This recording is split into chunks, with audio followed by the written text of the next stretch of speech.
Lauren Ward. For high school, I'll tell you what high school I went to. I went to Rich South for 2 years, and then I went to Marian Catholic. And for college, I went to Howard University in DC. I graduated with my BA in broadcast journalism. And in 2012, I graduated from Northwestern University with my master's in communications. So currently, I do work at WB, only a radio station. I did some work over the summer at Rainbow Push Coalition as a multimedia journalist instructor. And now, I stepped out on faith, and I just finished writing my first book, and I've been hosting these different team writing workshops throughout different libraries in Chicago, which is really, really fantastic because I love working with the youth. So I just want to know from you all, what do you like about writing, and what don't you like about writing? It hurt my hand. That's an honest answer. yeah, you can't get tired of writing. And, oh, go ahead. It lets me like explore my imagination and see what I can actually think of and what I'm capable of myself. Okay, that was a good answer. Anybody else? What you like? Oh, go ahead. I like about writing because sometimes I write comic books and I write books. Wow. You like comic books? That's excellent. What about you? I love writing poems. Oh, you like reading poems? Oh, writing poems. Okay. And what don't you like about writing? Is there anything you don't like? Well, I know you gave me one. Sometimes it can be a punishment. That's true. That is so true. I totally forgot about that. What about you? I hate to write paragraphs. Why you hate writing paragraphs? What about you? I hate that I can't read it without my head hurting or my glasses. What about you? It gets boring after 10 minutes. It gets boring. Well, do you all think you have strengths and weaknesses when it comes to writing? Can you tell me like 2 strengths that you might have and 2 weaknesses? Anybody? Okay. 2 strengths would be imagination and accuracy, and 2 weaknesses would be like grammar, because like I use slang like sometimes in my writing, and like completion. And you turn it in to the teacher, like no, this is like writing that I did, like writing that I've written like 2 books of a series. Oh, okay. Have you gotten them published yet? That's it? Okay, we definitely gonna talk about that. My next question to you all is, when it comes to writing, like, do you feel like you have trouble writing an essay, like introduction, paragraphs? Yes, I knew it. Okay, so this is what's going to bring me to my next point. That's why I have handouts for you guys, because we're going to go over what makes the perfect essay, so that you all won't have trouble. So the first step, because there's 10 steps to writing the perfect essay. It's research, analysis, you need to brainstorm, you need a thesis, you need an introduction, paragraphs, conclusion, MLA format, and language. So the first thing that I have listed on this handout is research. So you want to utilize the internet and become an expert on your essay topic. You want to make sure that you utilize the academic databases. And don't be afraid to take notes. Like, when you're doing your research, you really, really want to dig deep into your thoughts, because this is really when you want to write down everything that you know. Like, research is very important to do. You just don't want to start writing. You know, when you start writing your essay, you actually want to go do the research. Like how at the library you see how they have computers set up for you. Make sure that you're Googling every thought. Like, okay, do I want my essay to be about this or that? Just make sure you always do your research before you just start writing anything. And next is analysis.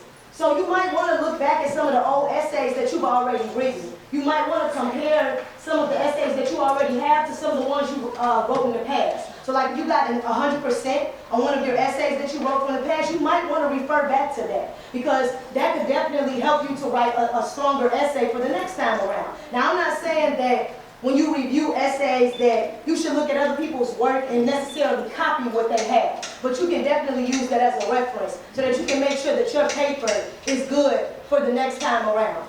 And then next is brainstorming. You know how sometimes in the hospital you see people walking back and forth, back and forth?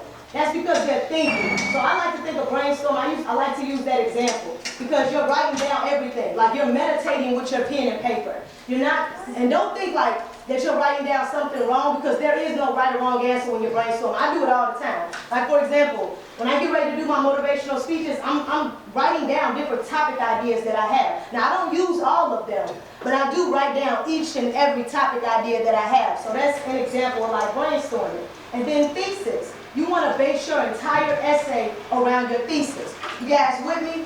Point number 4. Thesis. You want to base your entire essay around it. So you want to choose the best topic. Remember how in brainstorming, I was just talking about how you write down the different topic ideas? So when it comes to your thesis, now you want to choose the best topic.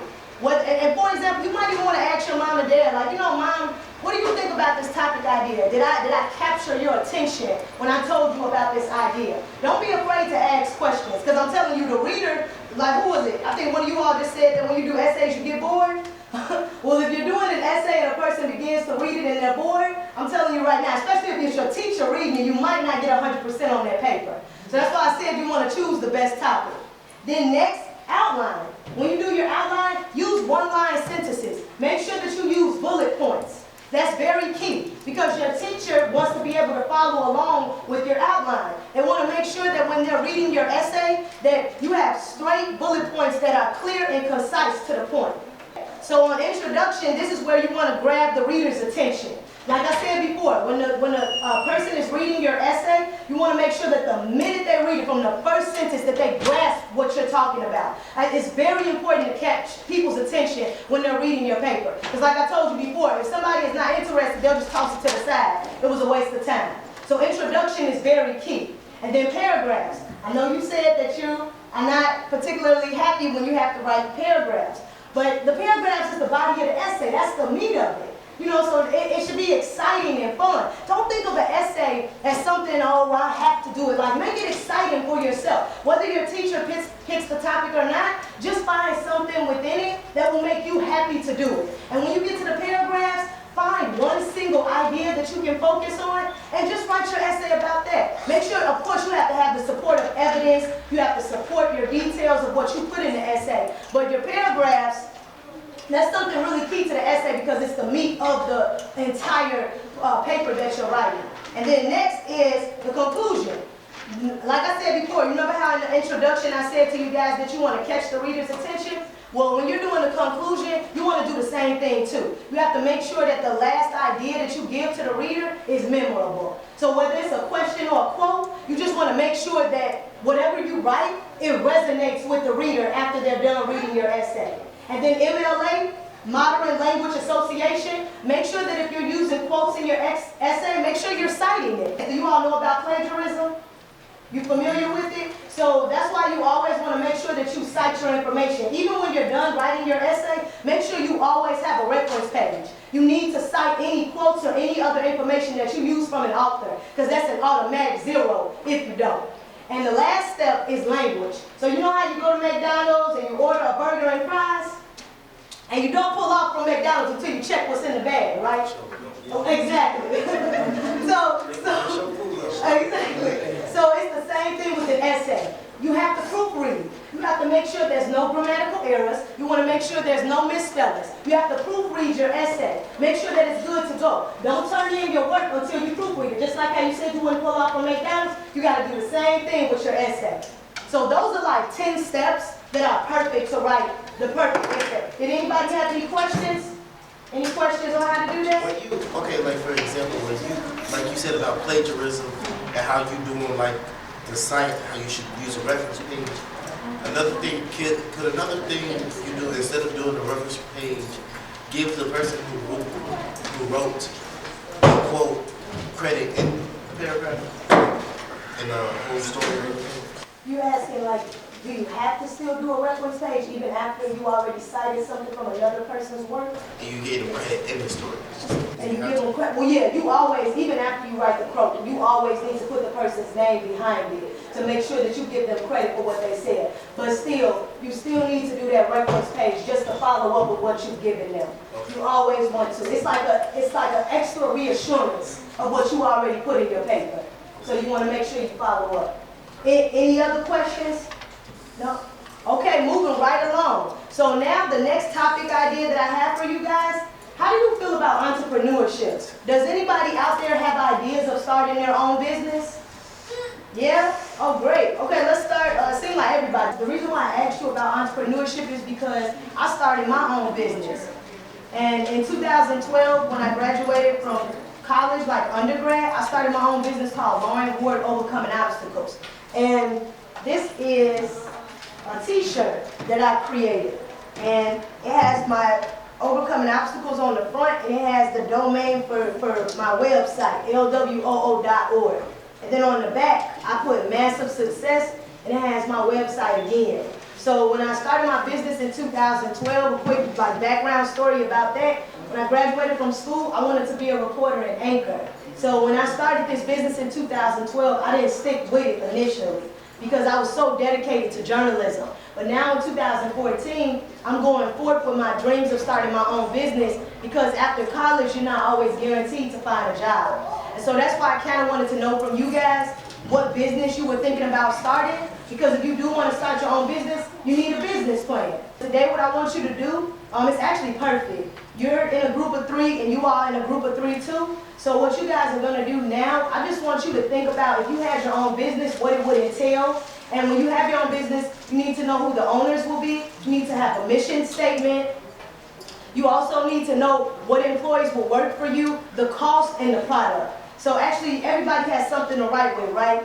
So I want you to write down who will be the owners of your company, what the name of your company will be, the mission statement, your target audience, the product you're selling, what social media sites you will advertise your product on, and the cost.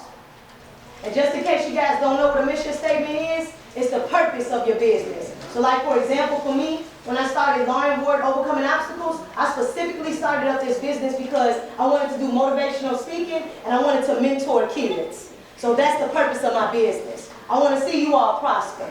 So like I said before, when you go through this, make sure you list the owners, the name of your company, the mission statement, your target audience, the product you're selling, the social media sites you'll use to advertise your product, and the cost. We'll start over here, okay? So DJ, tell us what your group came up with. All 3 of us are co-owners, so we're sharing the business equally. Our company name is Easy Lives. Our mission statement is to make people's lives easier and enjoyable and self-love while being affordable to everyone. Our target audience are all ages. We're one for everybody. The products that we are selling are art supplies and art teachings, robotics, and football and sports equipment and education. The social media sites we will be using will be Twitter, Facebook, and Instagram. The cost of the art supplies will range from $1 to $10. The robotics will be from $90 to $120 because robotics cost money. And with the football, it'll be mainly, I'll say about $10 to $20. Wow, you guys did excellent. That was really good. Okay, right? You guys over here. And who wants to be the designated leader? Anybody want to reach? You? Okay, you guys, listen up. The owner is the title was working on life. Mission statement: how to help young children who experience pain, abuse, homeless, bullying, and any shelter. We want to do all ages. The school shelter, advice, counseling. You can the social media promotion, Facebook, Twitter, and Oh wow, that was really good. It's free. And it's free.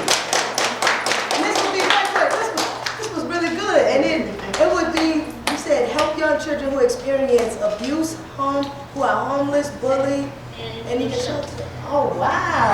I love that. That's really good. That was No, really good. I love it. So do you all see how from the businesses that you created, like how you just brought up a great example talking about how teenagers really do need somewhere to go when they're dealing with sexual abuse at home or violence from the parents.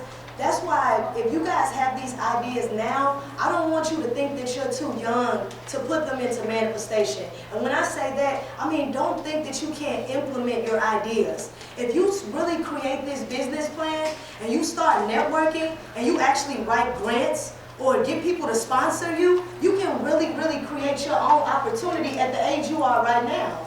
And you can actually take some of those homeless teenagers off the street and give them a better future.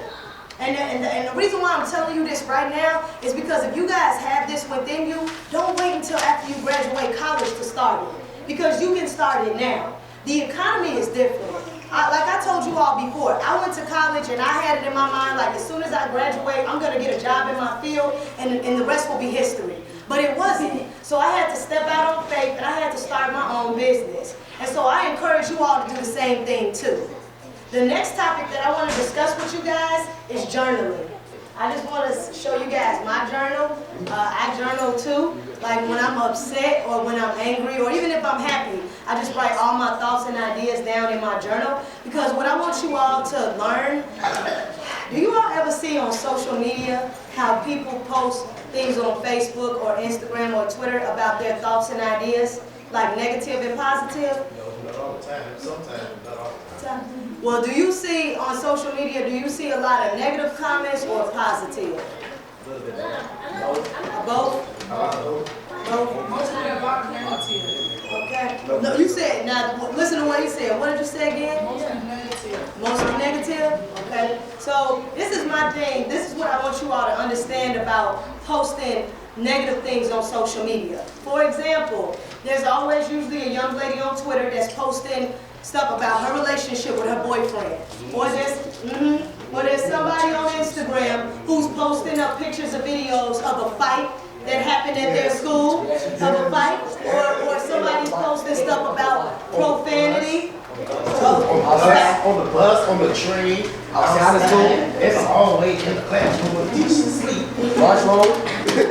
Or drugs. Do you see stuff about drugs and money or sex?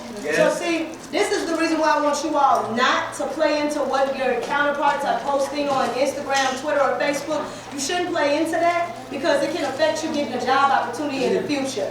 For example, I'm pretty sure you all know what happened to Kim Kardashian.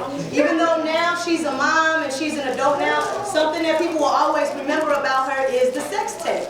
That's something that will always be a signature for her.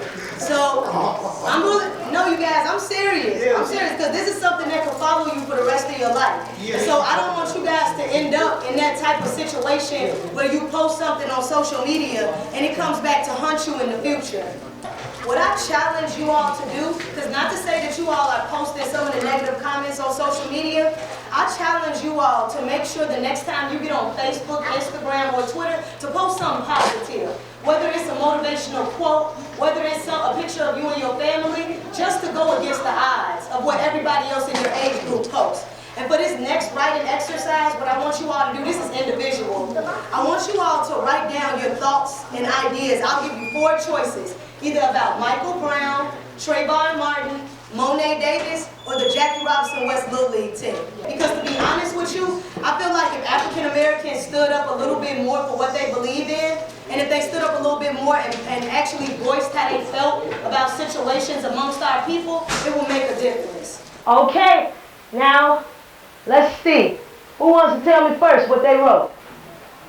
Mine is about Monet Davis. I think Monet Davis can go into the National Baseball League, and I think she can be better than all the teams that are in the National Baseball League, and that she can shut out mostly every league in the National Baseball League. Good. We're moving right along into our last inch of the program. The last thing that I want to discuss with you guys is college and career plans. We went over some of you all's career plans a little bit earlier, but even though you guys are like 11 and 12, I don't think that you're too early. Well, I don't think you're too young to start thinking about college.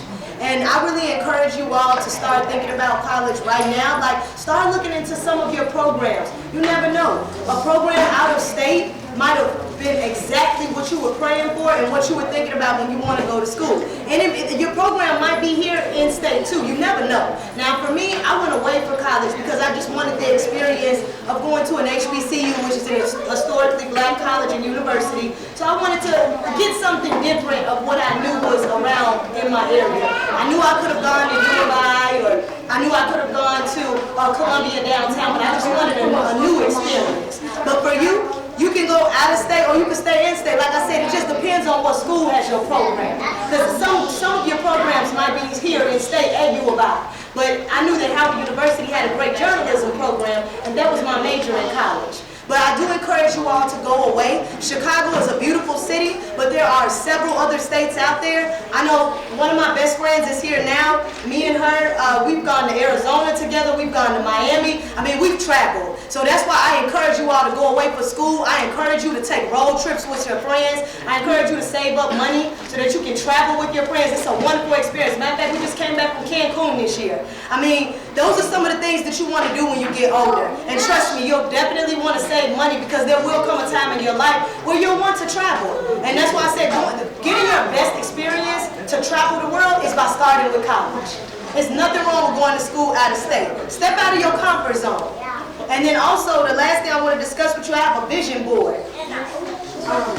I don't know, you guys know what a vision board is? Oh, great. So you probably have one. I'm in the girl program. Oh, excellent. So this is my vision board. This is my vision board, and I'll explain to you what's on it. This is $1,000 because, of course, once I get in my career field, once my business really kicks off, I want to make residual income. Even while I'm sleeping, I still want to be making money, okay? I'm trying to get to 6 figures or more. This is just a young lady who attended an HBCU. She went to college, so I put that on there because education is very important to me. Then I put a picture of a BMW. Who doesn't want a nice car? I have a car now, but of course, you know, I want to be riding in style, especially down Lakeshore Drive, all right? And then I have a picture of a cake, because I do want to get married. My boyfriend is here. I've been with him for 5 years. So, you know, I put a wedding cake, because hopefully we'll be seeing wedding bells soon, you know. And then I put a picture of Lisa Nichols. She's a really popular motivational speaker and author. So she's somebody that I really look up to. I put a picture of Taylor from Hit the Floor because my friends know I love to dance. One of my best friends, Latrice, she can tell you I love to dance. I put a picture of Barack Obama because Barack Obama, as you all know, he's the right of the United States. So I look up to him because he's somebody very encouraging. If he can do it, and he's our skin complexion, we can do it too. Exactly. I put a picture of a house because I do want my own place one day. I want Hyde Park. You know, even in Oak Brook, you know, I desire to have a very nice house or apartment. And then I put a picture of a family because one day I do want to be married with kids. So I put a picture of a family. I put a picture of Jay-Z and Beyonce because I think that they're a fantastic couple. I think they're a power couple, and that's what I want from me and my boyfriend. And then I put a picture of the sunset because sometimes you just gotta relax. You know, after you work so hard, some days you just gotta sit in the sun, just accept where you are in life, and just let everything else flow. So that's why I put a sunset in this picture. Question? I'm tired of being in the president's spot. I want the first lady. I want a lady to try to, I want to see how it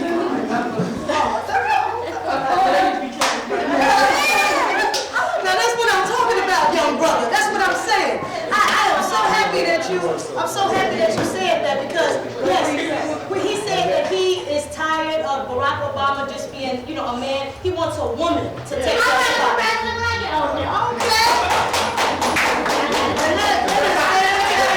The first female president doing the nene. So the nene. So yes, and I'm so happy you said that because you know what? If you want to be the first African American woman president, you can do that. And don't let anybody tell you differently. Because actually, I listed on the back, you guys listening? I listed on the back some short-term goals and some long-term goals. My short-term goals is to get my book out to the public and my t-shirt. Like I showed you guys earlier, this is my t-shirt that I created for my business. And this is my book that I wrote. It's called The 6-Step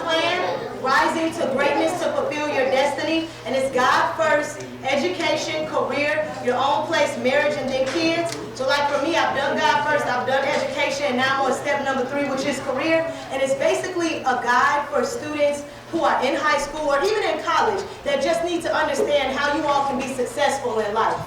So you'll be able to get my book on my website. And when, actually, before you guys leave here, if you could please leave me with your phone numbers and emails, because I can send you the information of where you can purchase my book at. Because I absolutely would love for you all to read it, because it was designed specifically for teenagers and for young adults.